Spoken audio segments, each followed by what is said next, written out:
Hello guys, welcome to my channel Faraki fairy tales. और आज हम जाने वाले थे बर्थडे पार्टी में और यहाँ रात के 9:30 बज चुके हैं, लेकिन वेन्यू अभी तक बच्चे डिसाइड कर नहीं पाए हैं।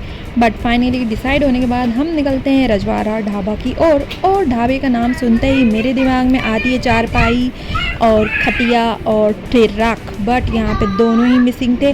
और यहाँ आईना जो था मुझे देख के टूट चुका था। मैं इतनी सुंदर हूँ, मैं क्या करूँ। बाहर से टिमटिमाती हुई लाइट देखते हुए हम अंदर पहुँचते हैं और यहाँ पे एक खुफिया दरवाज़ा था जो मुझे हैरी पॉटर की याद दिला रहा था। जैसे उसकी एक अलग ही दुनिया में हमें दीवार से जाना पड़ता था, पर यहाँ पे कुछ अलग नज़ारा था। यहाँ था फैमिली के लिए सिटिंग पोर्शन जो काफ़ी अच्छा था। यहाँ पे काफ़ी ग्रीनरी थी, बट ये ग्रीनरी किसी काम की नहीं थी क्योंकि हमें हवा बिल्कुल नहीं लग रही। भीषण गर्मी तो हम फिर भी बर्दाश्त कर लेते, लेकिन यहाँ पे नहीं था म्यूज़िक और एक दूसरे की शक्ल देख के हम हो रहे थे यहाँ पे बोर।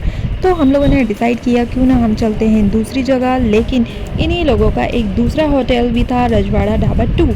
यहाँ आके देखती हूँ तो इतनी ग्रीनरी थी कि मुझे लग रहा था मेरी आंखों में इको फ्रेंडली ग्रीन फिल्टर लग गया हो।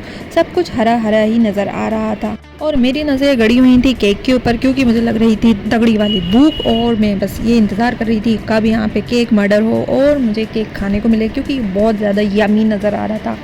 पर इन दोनों बच्चों का फोटोशूट ख़त्म ही नहीं हो रहा था और मेरी तरह ये बच्ची भी केक पे नज़र लगाई हुई थी कब उसको ये खाने को मिलेगा, क्योंकि रात के 11 बज चुके थे और हमारी भूख जो थी वो चरम सीमा पार कर चुकी थी।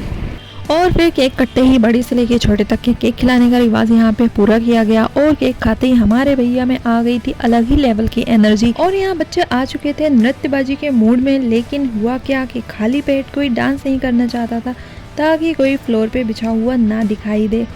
और फाइनली खाने का इंतज़ार करते हुए हमें मिला ढाबे का टेस्टी ये खाना जो बहुत ही लजीज था। और खाने ही खाते साथ हमारे अंदर का कीड़ा वापस से जग चुका था डांस करने का, रील बनाने का। और 25-26 रीटेक करने के बाद हमारी फाइनली एक परफेक्ट रील बन गई थी।